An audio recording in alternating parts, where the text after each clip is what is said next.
Kuberan TV அனைத்து நேயர்களுக்கும் திண்டுக்கல் ஹரிஹரன் சர்மாவின் பணிவான வணக்கம். 17/1/2023 செவ்வாய்க்கிழமை தை மாதம் 3ஆம் தேதி மாலை 6:04 சனி பகவான் மகர ராசியிலிருந்து பயிற்சியாய் கும்பராசிக்கு செல்கிறார். அவிட்டம் 2ஆம் பாதத்திலிருந்து அவிட்டம் 3ஆம் பாதத்திற்கு செல்கிறார். வருட கிரகங்களில் ஒரு ராசியில் அதிக நேரம் சஞ்சரிக்கக்கூடிய கிரகம் சனி பகவான். சனி இருக்கும் இடத்தை அதிகரிக்க செய்யும், நன்மைகளை பல செய்யும். பார்க்கும் இடத்தில்தான் அதன் தோஷங்கள் வேறு விதமாக இருக்கும் இடத்துக்கு நற்பலன்களை செய்யும். இப்போ இதுவரை இருந்த வீடும் இப்பொழுது செல்லக்கூடிய அந்த வீடும் கும்பராசியும் சனி பகவானுக்கு சொந்த வீடுகளாகத்தான் கருதப்படுகின்றன நமது ஜோதிடத்தில். அப்பேற்பட்ட இந்த மகத்துவமிக்க சனி பெயர்ச்சி காலகட்டத்தில் லக்னம் கடகமாகவும் அந்த லக்னத்திலே மாந்தி, 4ஆம் இடத்தில் கேது பகவான், 5இல் சந்திரன், 6ஆம் இடத்தில் புதன், 7ஆம் இடத்தில் சுக்கிரன் சூரியன், அஷ்டமஸ்தானத்தில் சனி பகவான், பாக்கியத்தில் 9ஆம் இடத்தில் குரு, 10இல் ராகு, 11இல் செவ்வாய். இது அன்றைய கிரகச்சார நிலையங்கள். மேலும் அன்றைய பர்த் யோகி திதிவார நட்சத்திர யோக கரணங்களில் சொல்லக்கூடிய அந்த பர்த் யோகி கண்டம் நாமயோகம். அந்த கண்டம் நாமயோகத்தின் அதிபதியே சனி பகவான் தான். யோகியாகவே வருகிறார் சனி பகவான். அதே சமயம் பவ கரணத்தில் இந்த சனி பெயர்ச்சி நடக்கிறது. பவம் என்றால் சிங்கம். இது ஒரு கிட்டத்தட்ட உயர்வு தாழ்வு இரண்டின் அடிப்படையிலையும் சேர்ந்தால் போல்தான் ஒரு நிகழ்வு தான் இது சனி பெயர்ச்சி நடக்கிறது. இதில் என்ன அப்படின்னா, இறைநிலை நாட்டத்தில் செல்பவர்கள் அனைவருமே காக்கப்படுவார்கள். இந்த சனி பகவான் லக்னத்திற்கு அஷ்டமஸ்தானத்தில் இருந்து கொண்டு லக்னத்திற்கு 10ஆம் இடம், லக்னத்திற்கு 2ஆம் இடம் மற்றும் லக்னத்திற்கு 5ஆம் இடம் இவைகளை அனைத்தையுமே அவர் பார்க்கிறார். இந்த நிலையில் லக்னத்தில் மாந்தி அமர்ந்து லக்னாதிபதி சந்திரன் 5ஆம் இடத்தில் நீச்சம் ஆகி இருப்பது சற்று சிந்திக்க வேண்டிய தன்மையை எடுத்து காட்டுகிறது. ஏதோ ஒரு வகையில் நடக்கக்கூடிய தவறுகளுக்கு, தவறு என்று சொன்னால் பிரபஞ்ச நியதி, பிரபஞ்சம் கொடுக்கும் எதிர்மறையான தாக்குதல்களுக்கு மக்கள் உட்படுத்தப்படுவார்கள் என்ற நிலையைத்தான் இங்கு நாம் யோசிக்க வேண்டும். அதே சமயம் 7ஆம் இடத்தில் சூரியன் சுக்கிரன் சேர்க்கையும் காதல் களியாட்டங்கள் அதிகமாகுமோ என்ற ஒரு எண்ணத்தை இங்கு தோற்றுவிக்கிறது. அதில் திருப்தியற்ற தன்மை அதிகமாக இருக்கும் என்பதுதான் சற்று நாம் பயப்பட வேண்டிய விஷயம். இந்த சூழ்நிலையில் 10ஆம் இடத்தில் ராகு இருப்பது ஓரளவு சாதகம். ஏனென்றால் வெளிநாட்டு மோகம் அதிகமாகி வெளிநாட்டில் செல்வதற்கு பணிபுரிவதற்குத்தான் அதிக முயற்சிகளை எடுப்பார்கள். இப்பேற்பட்ட இந்த ஒரு சூழ்நிலையில் தொழில் ஸ்தானாதிபதி பாதகஸ்தானத்தில் அமர்ந்திருக்கிறார். அன்று செவ்வாய்க்கிழமை அந்த செவ்வாய்க்கிழமைநாதன் செவ்வாய் லக்னத்திற்கு பாதகஸ்தானத்தில் அமர்ந்திருக்கிறார்.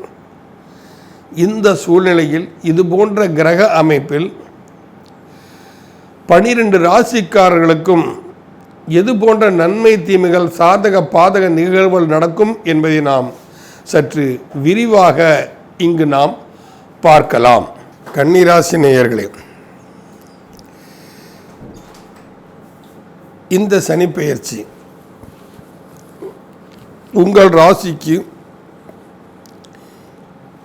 எந்தளவு சாதனை மற்றும் பாதகத்தன்மையை கொடுக்கும் என்பதை நாம் இங்கு தெளிவாக பார்க்கலாம். பொதுவாகவே கன்னிராசியை சேர்ந்தவங்களுக்கு ஒரே ஒரு விஷயம் நம்ம கொஞ்சம் உறுத்தல் இருக்குது. 2 கேது 8 ராகு. நல்ல வேளை 2 ராகு 8 கேது வரும்போது தான் கொஞ்சம் தலைவலி அதிகம். இப்போ 2 கேது 8 ராகு இருந்தாலே சற்று விபத்து சம்பந்தப்பட்ட பிரச்சனை நடப்பதற்கு சந்தர்ப்பங்கள் உண்டு கன்னிராசிக்காரங்களுக்கு எல்லாத்துக்குமே.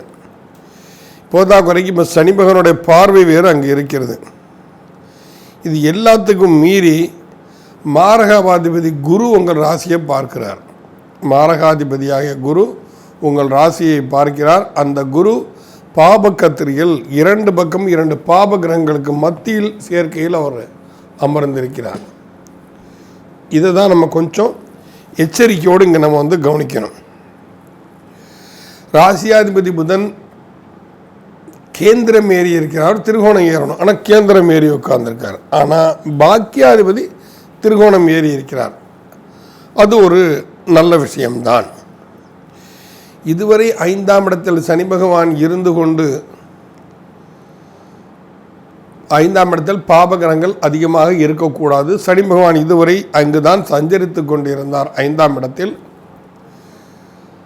அவர் இப்பொழுது 6ஆம் இடத்திற்கு ருணரோக சத்துருஸ்தானம் என்ன சொல்லக்கூடிய 6ஆம் இடத்திற்கு அவர் சென்றிருப்பது சற்று ஆறுதலான விஷயம்.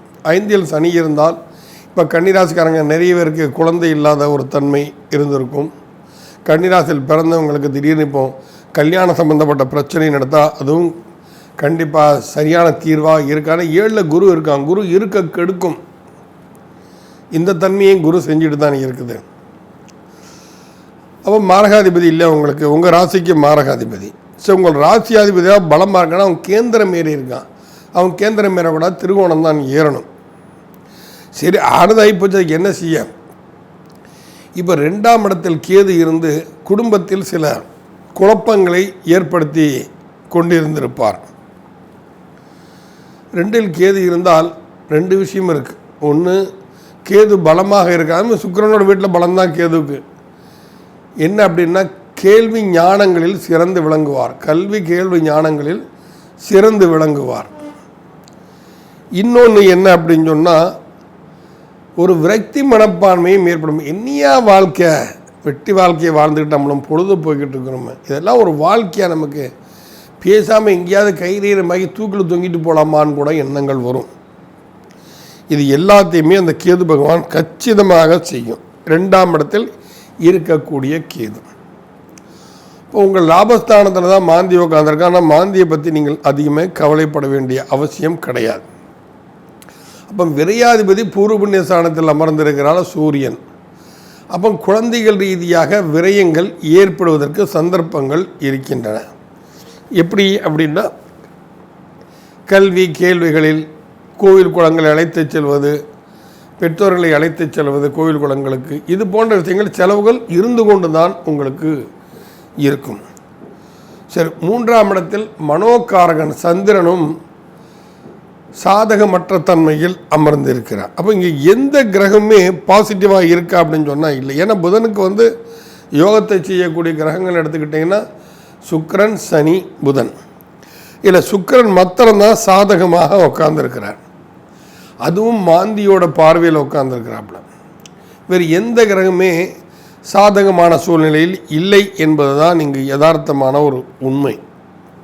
இப்போது சனி பகவான் உங்கள் அஷ்டமஸ்தானத்தை சனி பகவான் பார்ப்பது அவ்வளவு சாதகம் அற்ற தன்மை.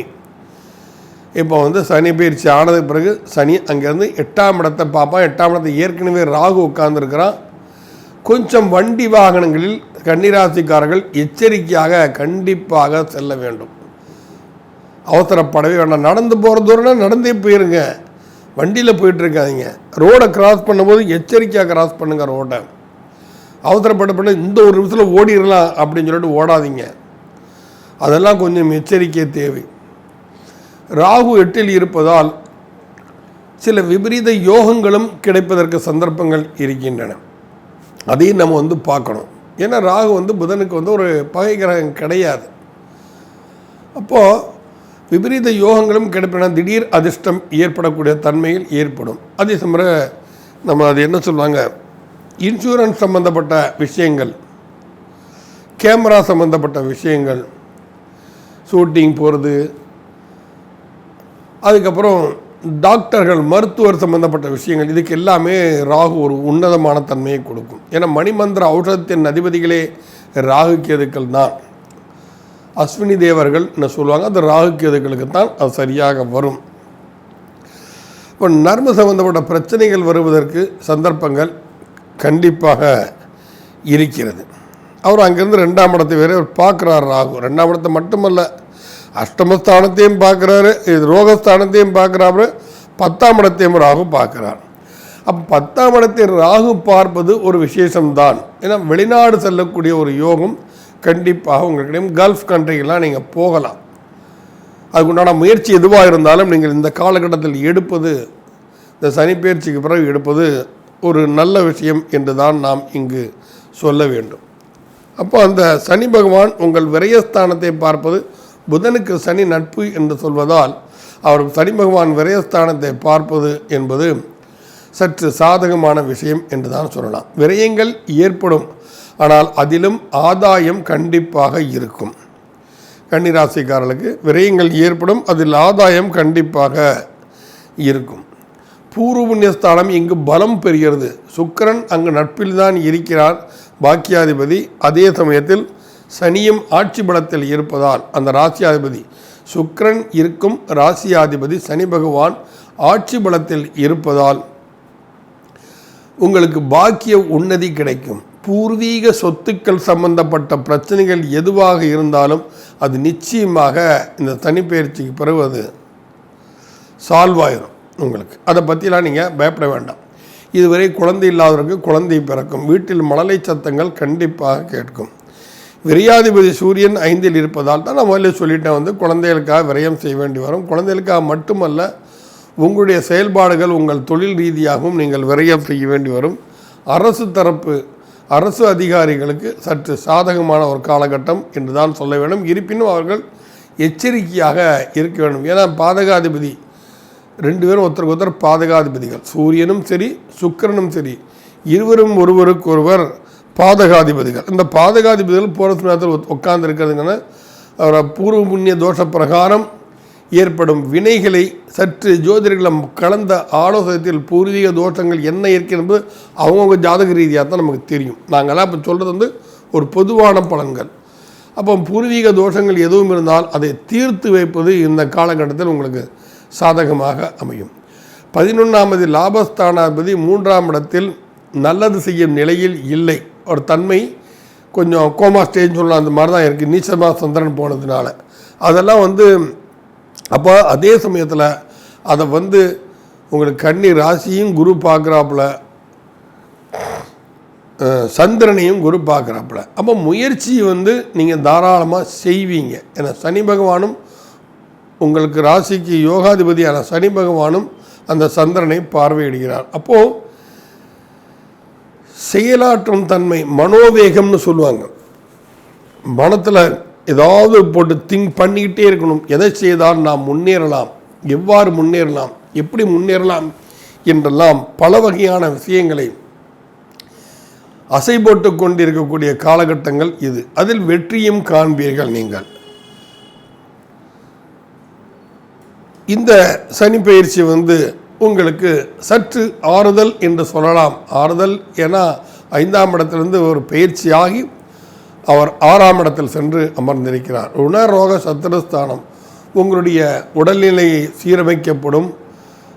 கடன் பிரச்சனை இருந்தால் அது தீர்வதற்குண்டான சாத்தியக்கூறுகள் நிறையவே இருக்கின்றன. எதிரிகள் தொல்லையிலிருந்து உங்களுக்கு மோட்சம், முக்தி, விடுதலை கிடைக்கும். எதிரிகளை பற்றியெல்லாம் நீங்கள் கவலைப்பட வேண்டிய அவசியமில்லை. உங்களை அவர்களால் ஒன்றும் செய்ய முடியாது. ஏன்னா அந்த ஸ்தானத்தில் சனி பகவான் ஆட்சி பலத்தை இருக்கிறார். அவன் சனினாலே எல்லாருக்கும் ஒரு பயம் வரும். யாராவது அவங்களை எதிர்த்தானோ அவன் தான் காணாமல் போவான். உங்களுக்கு அதனால் எந்த பிரச்சனையும் வராது. அர்த்தாஷ்டம புதனாக வந்திருப்பது அவ்வளவு சாதகமற்ற தன்மை இருந்தாலும் புத்தி தடுமாற்றங்கள், செயல் தடுமாற்றங்கள் இவைகள் கண்டிப்பாக உங்களுக்கு அப்பப்போ தழுதுக்கும். நினைக்கிறது ஒன்றும் செய்கிறது ஒன்றுமா அந்த நேரத்தில் உங்களுக்கு நீங்கள் போயிட்டுருப்பீங்க அப்பப்போ. அதில் கொஞ்சம் வந்து எச்சரிக்கை உணர்வு உங்களுக்கு தேவை. எதிலையும் அவசரப்பட்டு எந்த முடிவும் எடுத்து விடக்கூடாது. சற்று ஆராய்ந்து சிந்தித்துத்தான் நீங்கள் அதில் செயல்படுத்த வேண்டும். யோசிக்காமல் அவசரப்பட்டு எடுத்துடக்கூடாது. எதையுமே கலந்து ஆலோசிக்கணும். மற்றவங்கள்ட்ட கலந்து ஆலோசித்து செஞ்சால் நிச்சயமாக நன்றாக இருக்கும். அதுவும் உங்கள் ராசிக்கு 7ஆம் இடத்தில் குரு அமர்ந்ததே ஒரு தவறு. அந்த 7ஆம் இடத்திற்கு வந்து குருவோ இருப்பது மட்டுமல்லாமல் அந்த 7ஆம் இடம் பாபக்கத்திரியில் அமர்ந்து இருப்பது. பாபக்கத்திரியில் இருப்பதனால இல்லறத்தில் சில பிரச்சனைகள் கண்டிப்பாக வரும். கணவன் மனைவிக்குள்ளேயே ஒரு கருத்து வேறுபாடுகள் வந்து சில சமயம் பிரிவதற்கு கூட சந்தர்ப்பங்கள் வரலாம். அதில் சற்று கவனமாக நீங்கள் இருக்க வேண்டும். இவை அனைத்துமே குரு பயிற்சி வரைத்தான். அந்த ஒரு 1.5 மாதம் நீங்கள் சமாளிச்சிட்டிங்கன்னா பிரச்சனை வேறு. தை மாதத்திலிருந்து பங்குனி மாதம், தைக்கு அப்புறம் நான் மாசிக்கு அப்புறம் பங்குனி, ஒரு 2 மாதம் 1.5 மாதம். அந்த காலகட்டங்களில் கணவன் மனைவி ஒருவருக்கு ஒரு விட்டு கொடுத்து செல்வது சாத்தியத்தந்து. ஆணாக இருந்தால் மனைவி, பெண்ணாக இருந்தால் கணவன். அதை அவங்க வந்து யோசிக்கணும். இப்போ பெண்கள் இந்த ஜாதகத்தை கேட்குறாங்க, கன்னிராசிக்காரங்க இருக்கிறாங்கன்னா அவங்க வந்து இந்த தை மாதம், அதாவது 17/1/2023 அடுத்த குரு பயிற்சி நடக்கக்கூடிய 21/4/2023 வரைக்குமே அந்த காலகட்டங்களில் கிட்டத்தட்ட வந்து கொஞ்சம் எச்சரிக்கை. சரி, நம்ம கணவர் இப்படி தான் பேசுவார், நம்ம குடும்பத்தில் இந்த மாதிரி பிரச்சனை நடக்கும், நமக்கு மனைவி நம்மளை திட்டம் செய்வா, இதை ஒரு மாதம் அட்ஜஸ்ட் பண்ணிட்டு போயிடுவோம். நீங்கள் அனுசரித்து போயிட்டீங்கன்னா அதனால் ஏற்படக்கூடிய பாதிப்புகள் கண்டிப்பாக குறையும். பிரிவினை ஏற்படாது. இல்லை என்னால் தேவையில்லாமல் பிரிவினை ஏற்பட்டு அந்த ஒரு விஷயத்தையே நினச்சி நிரந்தரமாக பிரியக்கூடிய நேரங்கள்லாம் வந்துடக்கூடாது. ஏன்னா 7ஆம் இடம் வந்து பாபக்கத்திரி தோஷத்தை சிக்கியிருக்கு. அதில் மற்றும் நீங்கள் எச்சரிக்கை உணர்வோடு கண்டிப்பாக செயல்படுவது ஒரு மிகுந்த உங்களுக்கு நற்பலன்களை கண்டிப்பாக கொடுக்கும். எச்சரிக்கையாக இருக்கணும். அதே சமயத்தில் உங்கள் லாபஸ்தானத்தை குரு பார்ப்பது, உங்கள் லக்ன உங்கள் ராசிக்கு வேண்டுமானால் குரு பாதகாதிபதியாக பாதகாதிபதியாக இருக்கலாம். ஆனால் அவர் பார்க்கும் பார்வைக்கு பலம் உண்டு அல்லவா? அந்த வகையில் அவர் வந்து உங்கள் லாபஸ்தானத்தை குரு பார்ப்பது லாபம் வரும். அந்த லாபத்தின் பெர்சன்டேஜ் வந்து கொஞ்சம் குறைவாக இருக்கும்.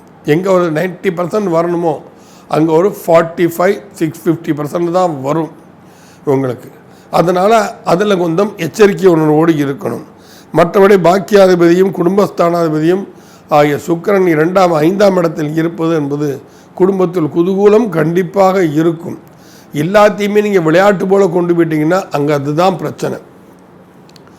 ஏதோ விளையாட்டை கொண்டு போகணும், ஏதோ சீரியஸாக கொண்டு போகணுங்கிறதெல்லாம் சற்று யோசித்து நீங்கள் வந்து முடிவெடுக்கணும். அதுதான் உங்களுக்கு வந்து ஒரு நற்பலன்களை கொடுக்கக்கூடிய ஒரு தன்மையாக இருக்கும்.